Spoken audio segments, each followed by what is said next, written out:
आपके साथ सुंदर जी पालीवाल, उनकी सारी टीम और अभी उनकी पत्नी सरपंच है, उन सबको इस कार्यक्रम में मंच को मैं बाद में प्रणाम करता हूं। पहले इस जनता को प्रणाम करता हूं जिसने विप्लांतरी को इस रूप में बनाने का प्रयास किया। आप सबका बहुत बहुत धन्यवाद। आज सुंदर जी आपको इस बात के लिए बहुत बहुत बधाई देता हूं कि आपने आज एक ऐसे परमवीर चक्र कैप्टन योगेंद्र जी को अपने यहाँ इस कार्यक्रम में बुला करके आपने जो देश भर में जो संदेश दिया उसके लिए आपके सोच को मैं बहुत नम्रतापूर्वक नमन करता हूं। और भाई योगेंद्र जी, आपने हमें ये अवसर दिया इस गांव में आने का, मैं आपका बहुत बहुत अभिनंदन करता हूं। मंच पर आदरणीय एमपी साहब हैं, एमएलए साहब हैं, प्रधान जी हैं, जिला प्रमुख हैं, सभी बंधु विराजमान हैं। सच में जो कारगिल की विजय हुई है, मैंने भी पढ़ा तो बहुत था, लेकिन इतना नहीं पढ़ा था कि उसका एक चश्मदीद गवाह हमारे सामने आकर कारगिल की बात कहेगा। ये पहली बार मेरी जिंदगी में हुआ। आपका बहुत बहुत अभिनंदन।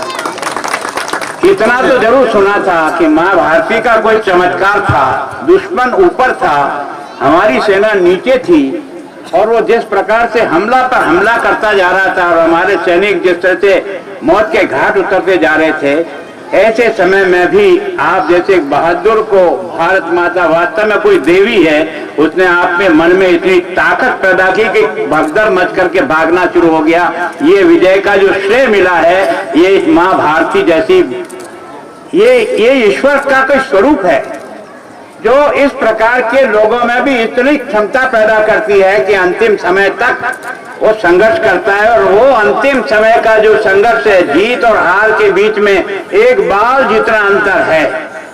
जो जितना कारगिल पर कब्जा करके बैठ गए थे, उनको एक आपके ग्रेनाइट ने सबको भगदड़ मचा करके भागने को तैयार कर दिया। और हमारी सेना ने जाकर जब हिंदुस्तान का तिरंगा लहराया तो सारा देश, 130 करोड़ लोग खड़े होकर के जन आपको सैल्यूट करने लगे, सारा देश। तो ये हमारा सौभाग्य है। सुंदर जी, आपने इनको बुला करके वास्तव में हमें, हमारे इस पीढ़ी को बहुत आपने आगे दिया। वैसे सुंदर जी की मैं कोई तारीफ करना नहीं, एक व्यक्ति का समर्पण कितना बड़ा चमत्कार कर सकता है। जो हमने 40 साल राजनीति में ऐसे भाषण ठोकते रहे पर अपना एक गांव नहीं सुधार सके। मैं सच्चाई को स्वीकार करता हूं हमेशा। मैं ऐसे पोंगापंथी की राजनीति नहीं करता। जो हकीकत है वो हकीकत है। हमने भाषण दिया, महामहिम बन गए, महामहिम कहलाते हैं, लेकिन भैया तेने जो काम किया है वो वास्तव में आने वाली पीढ़ियां याद रखेगी कि एक व्यक्ति ने किस समर्पित था। और वास्तव में ये जो बेटी बचाओ, बेटी बचाओ, बेटी बचाओ, मैं सोचता हूं आपकी एक किरण गई, लेकिन आपने कितनी किरण पैदा कर दी, इसके लिए आपका बहुत बहुत धन्यवाद।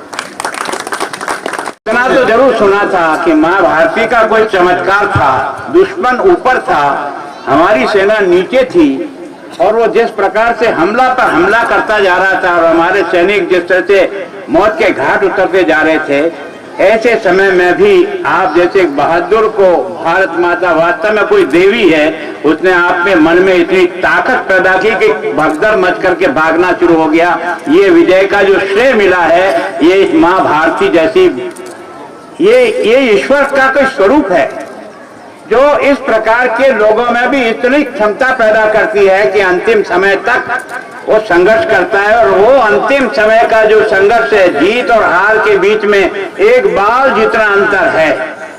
जो जितना कारगिल पर कब्जा करके बैठ गए थे, उनको एक आपके ग्रेनाइट ने सबको भगदड़ मचा करके भागने को तैयार कर दिया।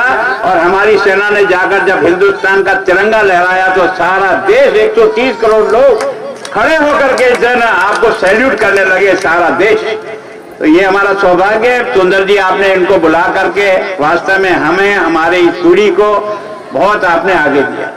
वैसे सुंदर जी की मैं कोई तारीफ करना नहीं, एक व्यक्ति का समर्पण कितना बड़ा चमत्कार कर सकता है। जो हमने 40 साल राजनीति में ऐसे भाषण ठोकते रहे पर अपना एक गांव नहीं सुधार सके। मैं सच्चाई को स्वीकार करता हूं हमेशा। मैं ऐसे पोंगापंथी की राजनीति नहीं करता। जो हकीकत है वो हकीकत है। हमने भाषण दिया, महामहिम बन गए, महामहिम कहलाते हैं, लेकिन भैया तेने जो काम किया है वो वास्तव में आने वाली पीढ़ियां याद रखेगी कि एक व्यक्ति ने किस समर्पित था।